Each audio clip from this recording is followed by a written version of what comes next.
Hey everybody, it's Thomas with Get Out Arizona, and we're at Trek Bicycle Stores of West Phoenix in Goodyear, Arizona once again.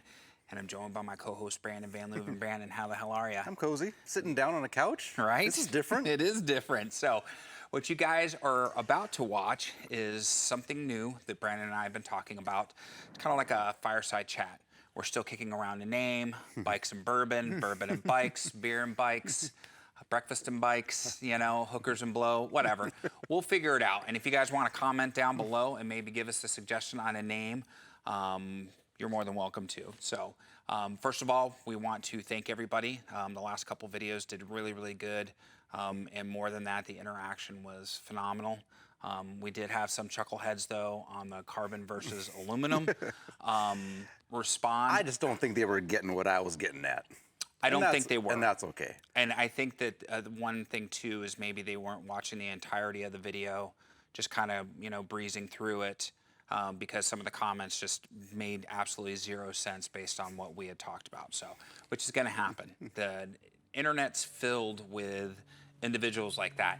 Now, for the most part, I still took the high road with these people. Oh, proud of you. You know, but I was not as polite. I was a little bit more, you know, snarky in my replies, direct, if you will.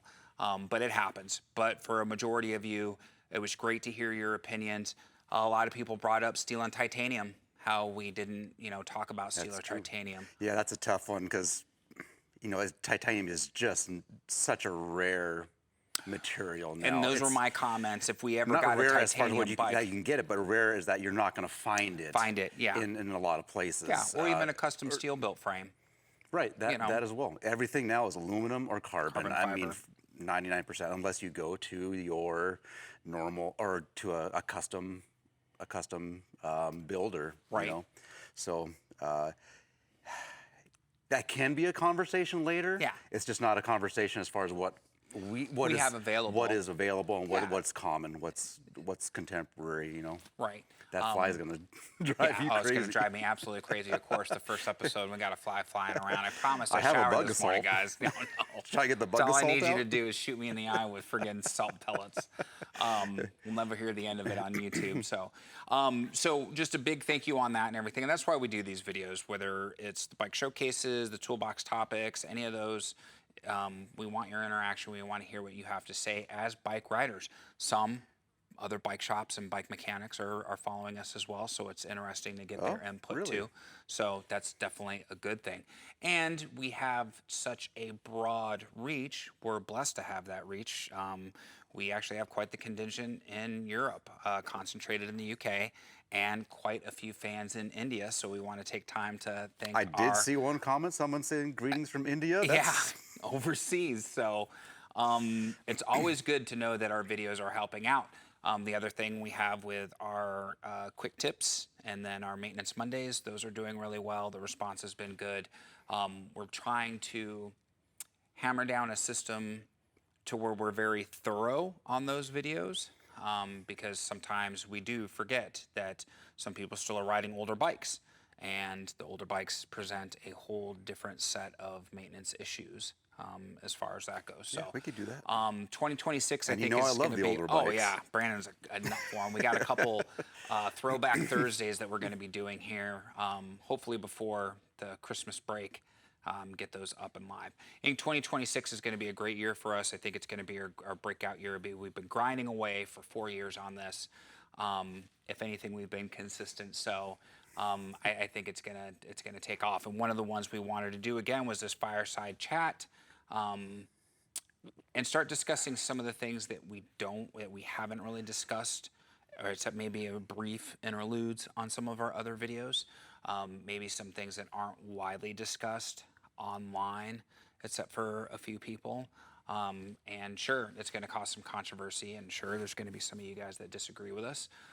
But you know. That's the way it is when it comes to something like this. It'd be good just to try out a new format and see how it, you know. And we're open to suggestions, guys. If you guys want us to talk about a specific topic, leave it down in the comments below. Just like with the toolbox topics and some of the bike showcases and stuff, we try to get to as much stuff as we can. Obviously, with the bike showcases, we're limited. Just Trek, every once in a while salsa, And if a customer brings in a cool bike and we have time, we'll get it on there. So, so without further ado, let's get on with our first subject, and that is basically your big box store bikes. And when we talk about that, we're talking about Walmart, Target, Dick's. These are big box stores that do not, unlike REI, who does sell salsa in Cannondale, they do not sell any type of high-end manufacturer brand.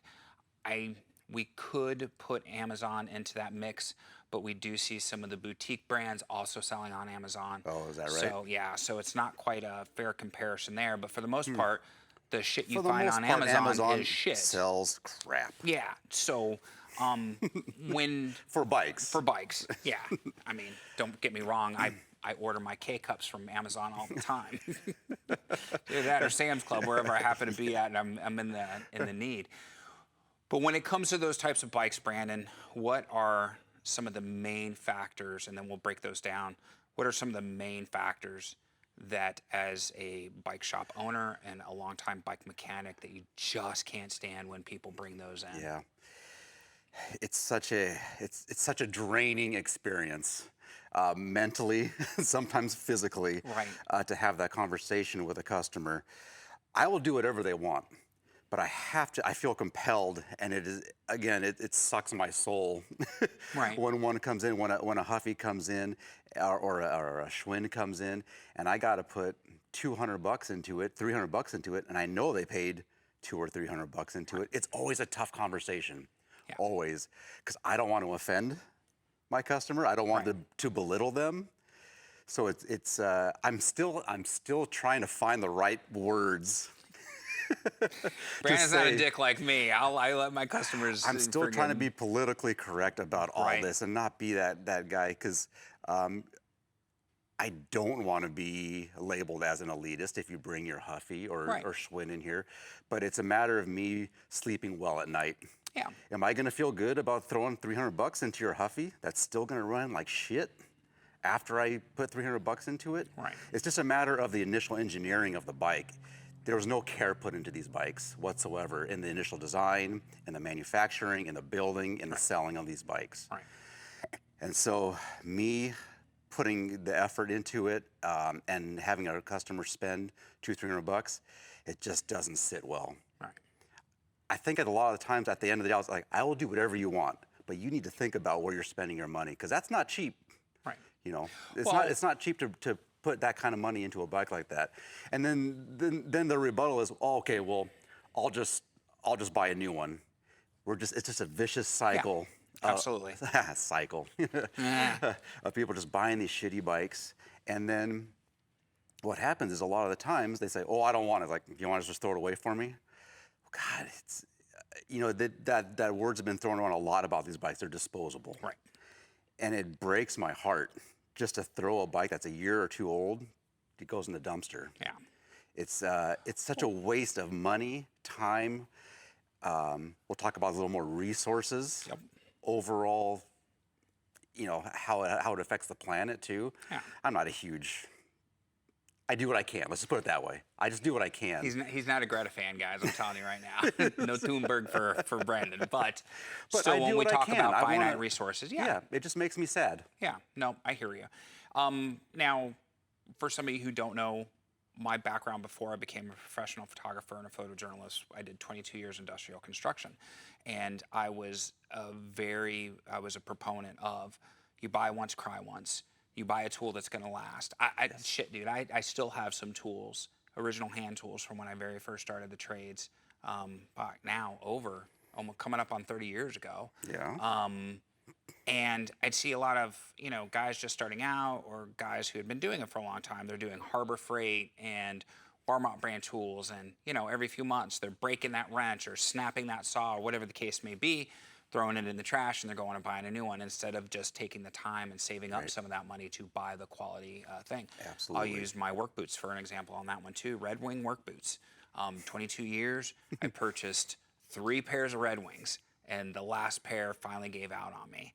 Had them resold before the leather actually gave out. Yep. So Were they expensive? Gosh darn right they were. Over 200 bucks each pair. Yeah. But I got my life And that's the thing. Those boots were serviceable. You can get them resold. Yeah. And unlike a Huffy bike or a Schwinn bike, these days, it is not serviceable. Yeah. It is not cost effective to reservice them. Right. And so when we talk about servicing the bike, we could almost look at it as like servicing an older camera, an older film camera. We got a CLA. You're going to clean, you're going to lube, you're going to adjust.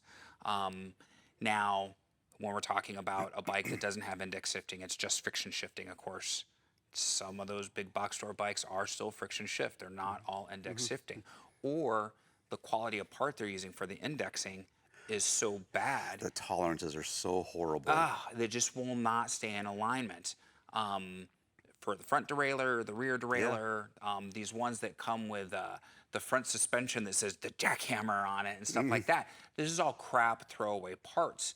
We see it in the analog bikes, and especially we see it in the electric bikes that are just flooded the market. Batteries that aren't EU certified, causing fires, mechanisms in the motor that literally catch on fire while the person's using them and stuff like that. But people are thinking, they're not forward thinking. They're just seeing the price tag. Oh, this bike is $350, so I'm going to purchase it. Now with tax, in most places you'd be right at 400 bucks.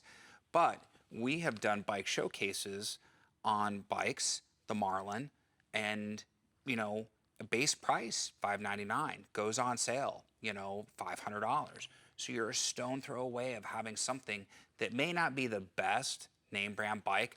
And Trek has it, Specialized, all the big names have them, but at least you have something that's of quality build and serviceable platform as far as that, which now adds 100%. longevity to your investment. Right. So. And I've been there. I've done that before too. But it just. So let's talk a little bit about why someone would buy. Right. A bike from Walmart. There's no Kahlua in this, by the way. It's just coffee. That's sad. We'll get you some Kahlua in here.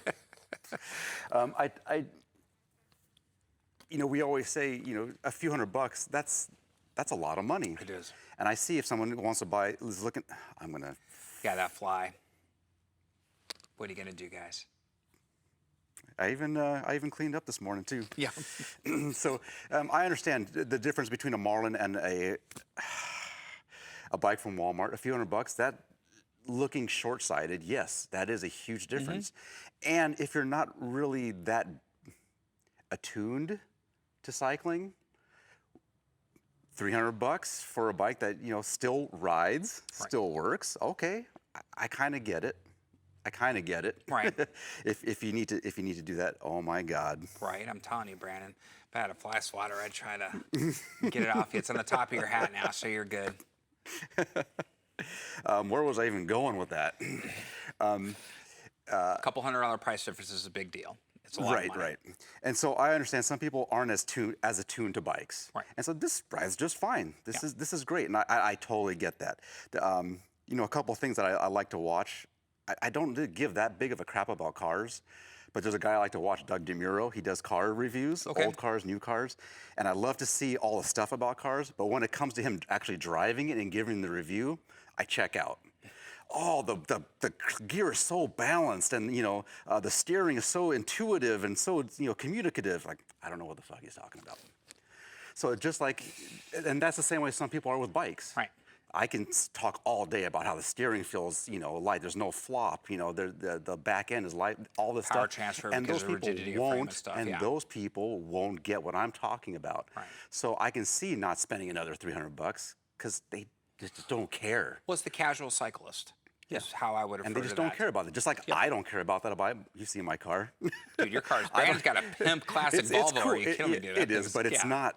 It's not by any means a performance car. I don't care about that aspect of my driving. Right. So I'm not going to put money. And some people don't. Yeah.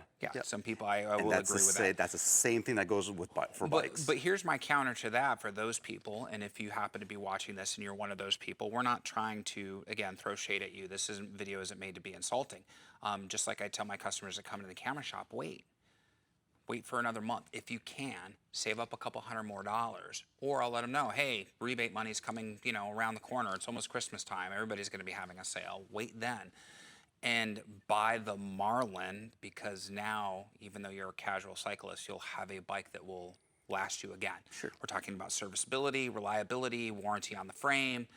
You can upgrade parts as you move forward, as they wear out if you want to. And then you can experience, and you're going to go, oh, now I get it, because maybe you upgraded your rear derailleur or the rear cassette, or you splurged and got a new set of rims or something like that. Yeah, we would hope so. That's the goal. Yeah, it's the gateway bike. That's the goal, is to get him to something a little bit better. Right. And but again, the typical argument is, I'm not a big cyclist. I don't want to, I'm not big into this. So $200 or $300 difference. And I can't argue with that. Right. It's like, okay, well, I've done what I can to guide you in what I feel is a economically and not just economically, but like in my soul, the right way to go. Right. And sometimes we'll just choose to go with the big store bikes, and that's fine. That's fine. Right, but I or think the mail order bike or something just like that. Let's just hit it back, home with this video again. Right. Like, please just take a moment. Take a moment. Take a moment to look down the road. Right. Just a little bit further. And here's also my thing where I'm going to be a little critical about individuals like that, men and women both. You guys just don't fucking care of that small demographic, because you're also not buying a helmet. You have no type of light or any type of safety on your bike itself or your person or anything. You won't obey the simple rules of cycling when it comes to riding on the street or riding on the sidewalk. Spoiler alert, my friends, the sidewalk is a pedestrian throughway. You do not have right of way as a cyclist, so stop fucking acting like you do. Seriously, okay? Because as someone who also jogs and walks all the time as a form of cardio, I see you jag-offs, not only on your analog bikes, but your friggin' throttle-driven e-bikes, which we'll get to, and you're giving cyclists who actually take their time to be courteous and follow the rules and regulations that apply to cyclists in different municipalities and states a bad name. And then everybody looks at us like we're friggin' dickholes. Stop it, okay? I don't care what bike you're on, okay? Because I've seen guys and gals on high-end bikes that are doing the same thing, okay? But mostly I see that population of the cycling community, that casual cyclist. You have ones that do wear the helmet and they do have a light and they are riding responsibly. And then you have the ones who just don't care. Those, they're gonna buy their tubes by the gross off of Amazon. They're gonna spray WD-40 on their chains, They're friggin' riding down the street as they're smoking a cigarette. Jesus, Mary and Joseph, it's a bad Saturday Night Live skit waiting to happen. To be fair, one of the best things. Do you smoke while you ride? I don't. Oh, okay, I thought that's what he was gonna say. To be fair, I like what we say at the end of every episode. What do we say? Be good stewards on the trail. You be kind to yourself and others, and be good stewards on the trail. Yep. That is so poignant, because sometimes I hike. If my wife, if I need to score some points, I'll go hiking. Okay. And the mountain bikers. Oh. I'm a mountain biker, and if you see me on the trail, I will live by what you say. Yep. And I've been doing that ever since ever since I've been riding. I've always tried to treat people as I do on the trail, as I would want to be treated for hikers, equestrians, things like that. Yeah. A lot of them do not. They don't. And that is so, and I will be more vocal about it than my wife will be. Right. Because this is some bullshit. I'm a mountain biker, and so I want to make sure. And they are, they're the face of me and what I do here, and it is not cool. So I've been referring to that as you are the ambassador of your activity, and when you act like an asshole, people now group everybody in that activity as the asshole. And you guys have seen a lot of the shorts where I'll chop them up, be like, hey, it doesn't take much, be nice. And I'm like, hey, how's it going? Or I'll pull off to the side, no, go ahead, I'll give you the right of way. The only time I expect the right of way is if I'm going uphill, because I'm doing the work, okay? Other than that. And that's the rule of the trail. Yeah. And that is the rule of the trail. Yeah. It's one of those unwritten rules of the trail, which would probably be another great topic and everything like that. Now, as far as when we talk about, getting value for your money and serviceability and everything like that, let's move on to, build quality. build quality of these bikes is horrid. We get the B-rated materials. We get welds where, I mean, come on, guys. If I could find some pictures of some stuff, I'll go ahead and cut it in. They're just squeezed together. Yeah, they're butted together. Yeah, they're just no, there's literally just squeezed. Crimped. A tube crimped. Yes, Yeah. thank you. Yeah. In some locations, for sure. Yeah. It's dangerous. We have an acronym that we use a lot. AGAP. Okay. And you'll see that on a lot of our notes, and a lot of those times. Sometimes it'll happen on. What's AGAP stand for? AGAP stands for as good as possible. Okay. And sometimes you will see that on a Trek or a Giant or a Specialized, but a lot of times you'll see that in our notes on the department store bikes. Right. Shifting A-gap, wheel true A-gap, just because they're not intended. Again, they're disposable. I'm sorry to say they're disposable components. Right. And they weren't intended to be worked on. A lot of times you do work on them, and then you just create bigger problems for yourself because they're so chintzy. They're so chintzy. They'll break while you're trying to adjust them, or they'll try explaining that to the customer. So sorry, yeah, I broke your frame when I was trying to, it is such a rabbit hole, and it is so frustrating. Yeah. Well, I see the videos too where, you'll get some channels, the person will be like, oh, I'm riding this $10,000 mountain bike and this $500 big box brand bike. Is there a difference? And it's the hook, it's the bait to get you to watch. Spoiler alert, there is. And I don't know anybody in their right mind who would sit there and say, oh no, there's no difference between the two. I saw a great, billboard the other day. A smartphone does not replace the need for a professional photographer or videographer, which is true, because all you friggin' mother effers out there think you're a pro because you carry an iPhone. Now I'll tell people all the time, hey, it's what you have in your hand and it does work phenomenally well, but it doesn't replace the need. So if you are riding to 1.5 miles to the job you are from your store, sure, maybe that Walmart bike is going to do it for you and be just fine, but you're not taking that thing friggin' mountain biking in the Rockies or friggin' Sedona or something like that. That thing will break in half. Are you kidding me? And then you'll be seriously injured with no one to blame but yourself because you took a substandard, piece of equipment and used it in a way that it definitely was not intended. A lot of times if you look at those bikes, there's a sticker on the top tube and it says not intended for off-road use. Off-road use, yes, exactly. Things like that. You'll see those, a lot of warnings. Yeah.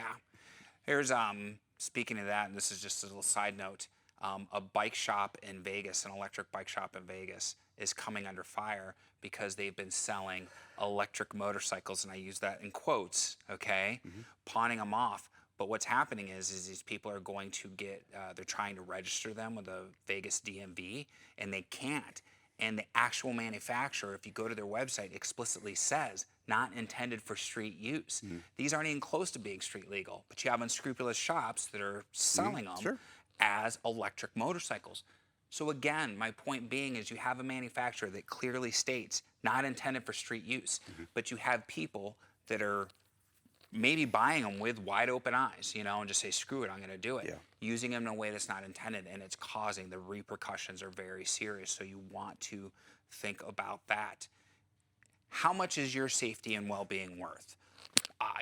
Hey, who am I? Insignificant Thomas, I hang out and do my thing. But you know what? I'm happy and I want to be healthy. And when it comes to my equipment, I am never going to cut corners on that when my safety's on the line. Are you kidding me? I guess I've never seen, outside of like a car incident or a crash, I guess I've never seen, again, to be fair, bikes, these department store or big box bikes, I've never seen one catastrophically fail. Okay. The more I've seen is just monetary and just the overall lack of lusterness, shall we say, of them. But I've never seen one like actually break in half or something. I think it's definitely possible. So in my adult life, I've seen 3, like firsthand. One happened in front of me, and the other 2, it was just, here it is. Look what happened to my bike. I think it's absolutely, the chances are much more increased with a bike like that, with such little attention to detail and manufacturing. I can see it happening, but I have not personally seen it. Gotcha. Just a failure. It was the weld, just to let everybody know, was at weld points is all 3 of those. So, but Brandon is well aware of this too. Back in the late 80s and early 90s, climb bikes, oh my God, oversized aluminum tubing, and you had these exotic paint jobs and everything. Those bikes fucking sucked because they broke. People were bringing them in all the time. The Kestrels, the Kestrels sucked. The Cannondales used to snap off the hanger all the time like that. So again, it's not just some of these lower ends, some of the higher end. But I guess that was due to them being progressive. Right. And they were trying to push the envelope progress on stuff, always, you know, what do they say? You got to break a few eggs to make an omelet. Yeah. So that was in the, you know, just in the process of trying to make bikes lighter, stiffer, strong, you know. Yeah. And it happens. It does. But you're not wrong. They were breaking welds and all over the place. So I just don't want somebody to sit there and try to bring that up in the comments or anything. Well, what about this? You know. And then when you saw when carbon first started coming out, again in the name of progress, the bonding ended up failing a lot of times and down the road, things like that. So I'm going to get Brandon one of those things now like Eddie Murphy and friggin', what was that, Trading Places? Oh, beef jerky! Beef jerky time. So yeah, now the department store bike, that's just blatant not giving a shit about what your product is like down the line. And then just a blatant disregard. Yep, you want to make it as cheap as possible to maximize your profits. Make the quick buck. Yep. They're a quick buck. Absolutely, absolutely. That's it. Now, like you touched on the third topic, and then we'll go ahead and close out, or third point, is the disposability. Now, Brandon and I are probably in that same camp. I'm not out there protesting. I'm not an eco warrior. I'm not donating to those fuckheads Greenpeace, pardon my language, because those guys and gals, holy smokes, I'm sorry. Get rid of your iPhone that you're posting your selfies on if you really care about the frickin' environment, because Apple is not a net carbon zero company as far as that goes. Nobody is. But when we talk about those things, and I think, one, it's an indictment upon our society right now that nothing is built to last like it was. And two, we are so used to, we've been trained to be that society where, I'm not even going to bother trying to get it fixed. You know, I'm just going to throw it away and get another one because it's so inexpensive, I can do that. But when we think about what the true cost of that is through the entire manufacturing process, where is the bike coming from? Some of you people are out there shaking your signs and rattling your sabers for women's rights, or hey, we want minimum wage to be 30 bucks an hour in California for some taco jockey at fucking Taco Bell or something like that. What about the friggin' underaged person, okay, boy or girl, that's building your big box store bike, you know, in a country where there's no protection as far as child labor laws go? The resources, the materials, everything that's used is just ridiculous. I'm sure that the metals that were used to create that bike, the rubber that they used to make those tires, that all put stuff in the air. The welding process, the fumes. Oh yeah. Like I said, you know, someone had to come in that day and weld that bike together. Granted, they might not be the best welds ever, but I don't know how to weld. So I consider that person a fairly skilled worker. Right. And, I'm going to freak the fuck out here in a second. About these bikes, I mean. So it's such a, the amount of resources it took, all the transportation it took to bring these materials together, for the people to build it, to manufacture it, and then we're tossing it in 1 year. Yeah. It just kills me. Have like the most stringent EPA, especially now, standards, where again, we're talking about countries who just don't care. There's no standards, there's no protections whatsoever. So I want you guys to think about that for those of you who are very much pro-environment, as we should be. We should all do our part and try to pitch in. Although I don't think we're making it out of the end of this century, but that's a conversation for another day. Where are these bikes being manufactured? You know, how much damage are you doing by supporting these manufacturers in the purchase of the bikes, or advocating for the purchase of those bikes? Now, someone could sit there and say, oh, Thomas, Trek and Specialized and Cannondale and what's the other one that makes the gravel bikes that was boutique-y? Did you get it? Oh, man, Brandon, look at that. Still got it. Chopsticks. It doesn't count unless you use chopsticks. Guess I can achieve anything, or most anything now. Chopsticks. I'm so happy that thing's dead. I know you are. The freaking gravel I care bike. about the environment, but not about life. Right. That's our motto. Had the double stack handlebar. What are we talking about? Canyon that was the thing? other bike. Oh, okay. And I don't know where they have their bikes manufactured.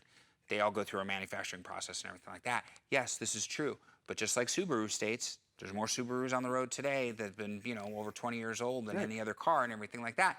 If you make it once and it lasts 20 years, okay, there you go. That's the point. That's the bottom line. It lasts.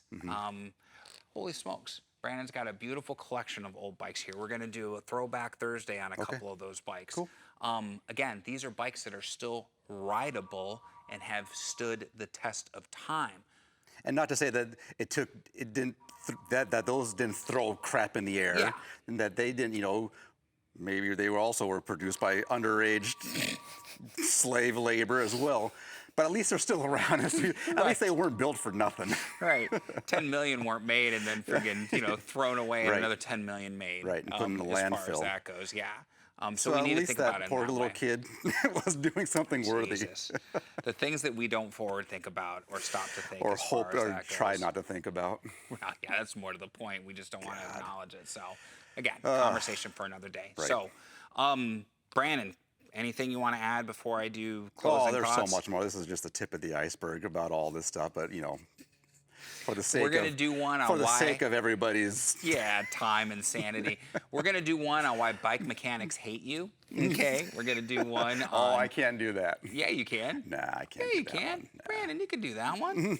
Come on now. That hits a little too close to home. I'm still trying to be politically correct about all this stuff. Don't worry. Remember, if you go back to watch some of our earliest videos, I know none of my cars. Stiff Brandon was when we did these compared to now. I'll get them. Don't you watch? We got e-biking coming up. The debate between wireless shifting and analog shifting.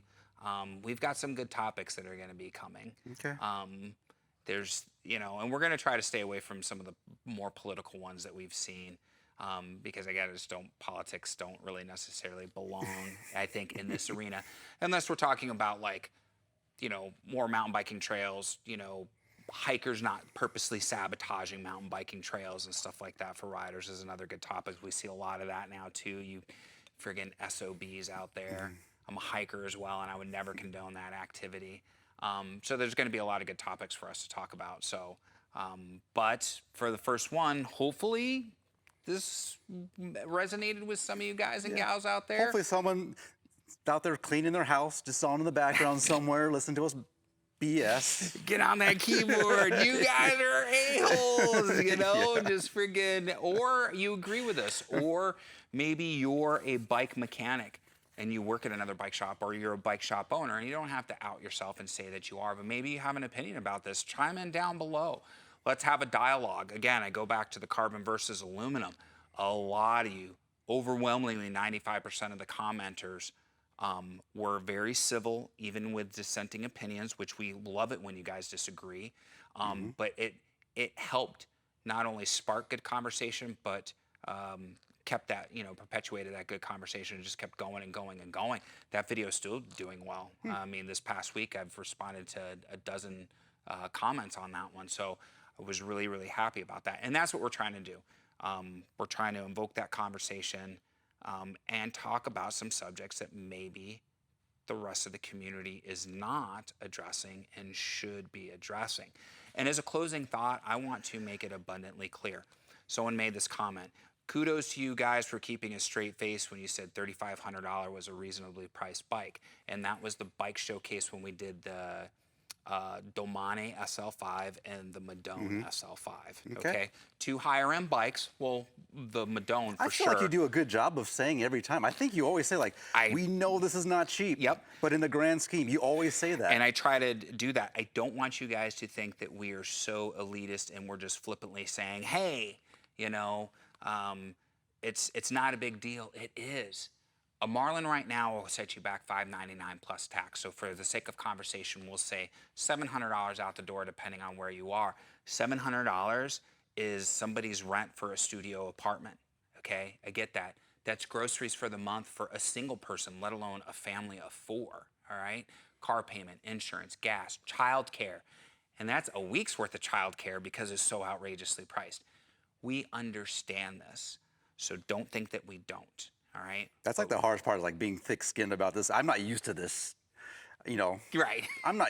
Yeah. So I get a little bit more I get ruffled than I uptight. do. Yeah. That, you know, it's my 22 fault. years construction, I got shit every day, and I gave shit every day, so you just have to. You know, it's my fault. I'm putting myself out there. Yeah. So I got to learn how to be more, you know, tolerant about these things. Right. And there's always going to be the keyboard cowboys. Of course. We just want you to understand, my friends, that we completely get it and we understand.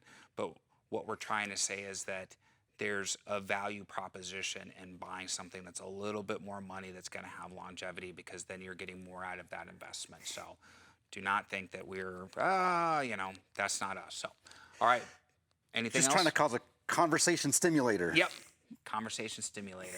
That sounds like a Cinemax movie waiting to happen. So, all right, my friends, on that note, seriously, you made it this far, like, subscribe, bell notification icon, you know the drill.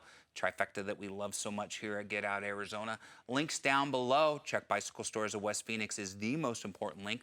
If you have any questions about today's conversation, call him on the phone. No. Oh, man. You can comment down below. We get to all comments, okay? Again, the only thing we ask is that you're respectful on that. And be respectful not just to us, but if you're commenting to somebody else's comment, don't be a jerk to that person, okay? I know some of you guys have come to my rescue, for lack of a better term, with some people. Oh, yeah, it happens sometimes, you know? But again, what do we say? Kind to yourself and others, okay? And good stewards on the trail. We want to try to maintain that all aspects of our life. Instagram, Facebook, TikTok, the devil's work social media, but we need it, okay?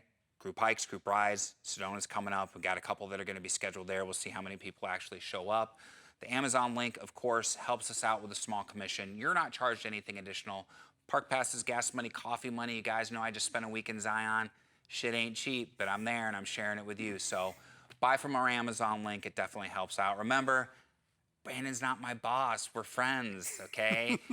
And if we're going to stay friends, I can never work here. Just remember that. He only has to tolerate me in small doses. So, joking, guys, seriously. So, what do we say on this note? Be kind to yourself and others. Be amazing stewards out on that trail. And we have to ask, what are you waiting for? Get out, Arizona. Gosh darn right. My friends, have an amazingly blessed day wherever you're at, whatever you're doing, and we'll see you on the next adventure. Take care, everybody. Brandon, we'll see you next week.